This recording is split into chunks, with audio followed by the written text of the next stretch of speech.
حديث نمبر 226 حدثنا أحمد بن منيع قال حدثنا عباد بن العوام قال أخبرنا الحجاج وهو ابن أرطاة عن سماك بن حرب عن جابر بن سمرة رضي الله عنه قال كان في ساقي رسول الله صلى الله عليه وآله وسلم حموشة.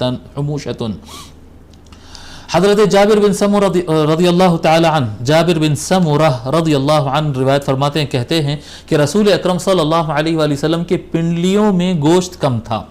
پنڈلیوں میں یعنی جیسا گوشت کا حصہ آتا، پھر وہ جو ہڈی کا حصہ آتا نا جہاں پر گوشت کم ہوتا، نیچے کا حصہ، تو حضور صلی اللہ علیہ وآلہ وسلم کے پنڈلی مبارک پتلے تھے. اور یہ بھی یاد رکھیں آپ کہ پنڈلیوں کا پتلے ہونا ہی صحیح ہوتا ہے. جن کے پنڈلیاں موٹے ہوتے ہیں ان کی چلن بھاری رہتی ہے، ان کو چلنے مشکل ہوتی ہے اور دکھنے میں بھی خوبصورت نہیں ہوتا ہے.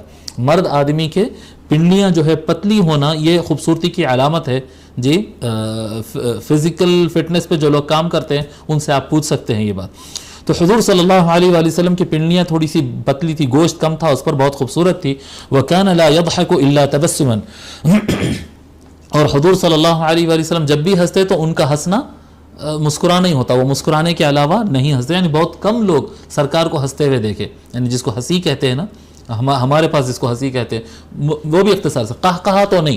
حضور صلی اللہ علیہ وآلہ وسلم قہقہا نہیں لگائے، ہاں ہاں ہاں جیسا آواز سے ہنستے نا، سرکار ایسا کبھی بھی نہیں ہنسے. لیکن کبھی کبھی ہنسے ہیں تو بالکل مختصر ہنسی. عام طور پر کیا فرما رہی ہیں صحابی، ان کی ہنسی ہمیشہ مسکرانا ہی ہوتی تھی. فَكُنْتُ إِذَا نَظَرْتُ إِلَيْهِ قُلْتُ أَكْحَلَ الْعَيْنَيْنِ وَلَيْسَ بِأَكْحَلْ. جب کبھی میں ان کے چہرے کو دیکھتا، یہ حدیث شریف ہم سابق میں پڑھ چکے ہیں، دوبارہ آئی سو ہے. جب کبھی میں ان کو دیکھتا ہوں تو یوں میں سمجھتا ہوں کہ وہ سرما لگا کر نکلے ہیں.